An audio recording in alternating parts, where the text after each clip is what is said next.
तो हेलो दोस्तों, आज मैं बात करने वाला हूँ एक टेलर की। जो एक टेलर आया है वो है स्वतंत्र वीर सावरकर की। वैसे तो आप सब ने ये टेलर देखा होगा। तो चलिए दोस्तों, मैं इस रिव्यू करने वाला हूँ इस टेलर के बारे में। तो दोस्तों, स्वागत है आपका हमारे YouTube channel DJ movie collection review में।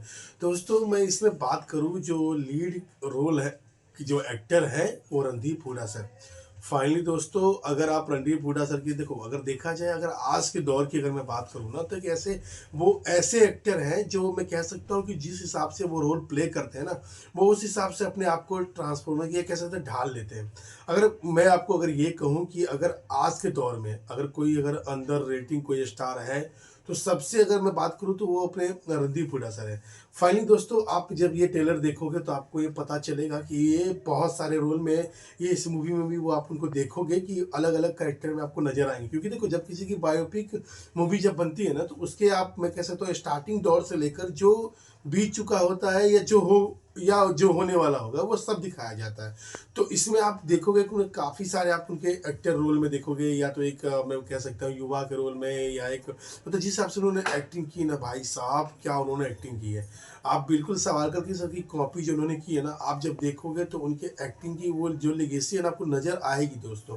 देखो दोस्तों, मैं बताता हूँ, अब ये बायोपिक जो मूवी बनने जा रही है, बहुत सारे आपको याद होगा आज से, अगर मैं इंडिया के हिस्ट्री की अगर मैं बात करूँ, तो बहुत से विचारधाराएं ऐसी थी उस दौर में भी, जब महात्मा गांधी जी और सावरकर जी के बीच में जब बहस चलती थी, तो लोगों को कहीं ना कहीं लोगों ने बहुत कोशिश की कि चलो यार, कुछ लोग ऐसे थे जो महात्मा गांधी जी के सामने और सावरकर जी को गलत साबित करते थे। लेकिन देखो, दोनों की विचारधाराएं अलग थी। अगर सावरकर जी की मैं बात करूँ तो उनका एक अखंड भारत का सपना था। जो देखो, उनके लाइफ की ये जर्नी रहने वाली है इस मूवी में, किस हिसाब से उन्होंने स्ट्रगल किया, क्या क्या उन्होंने कहते हैं ना कि क्या क्या उन्हें सहना पड़ा, उनका क्या स्ट्रगल था, ये सब हम इस सब मूवी में देखोगे। लेकिन जिस हिसाब से ये ट्रेलर दिखाया गया है वैसे तो ये मूवी 22 मार्च को थिएटर में आने वाली है। तो दोस्तों, अगर जब ये मूवी आएगी तो मैं इसका रिव्यू डालूंगा ही डालूंगा। फिलहाल अभी इसका ट्रेलर था। तो इसमें अगर इसमें डायरेक्टर की बात करूं या प्रोड्यूसर की मैं बात करूं, तो रणदीप हुडा सर खुद ही कर रहे हैं।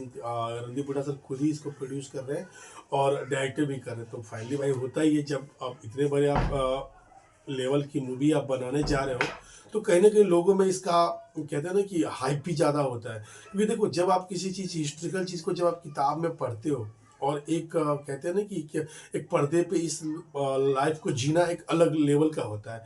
तो हम सब देखेंगे कि सावरकर जी का जो स्ट्रगल लाइफ था, वो सब हम इस मूवी में देखने को मिलेगा। और कहीं ना कहीं हमें शायद इस चीज़ का शायद जवाब भी मिल जाए कि वाकई में अगर किसकी थिंकिंग सही थी, या तो महात्मा गांधी जी का या वीर सावरकर जी का। तो चलिए दोस्तों, आज के लिए इतना ही। बने रहेगा हमारे चैनल के साथ। मैं आपको ऐसे ऐसे मूवी का रिव्यू लाता रहूँगा, ट्रेलर का रिव्यू लाता रहूँगा। तो चलिए दोस्तों, आज के लिए इतना ही। जय श्री राम।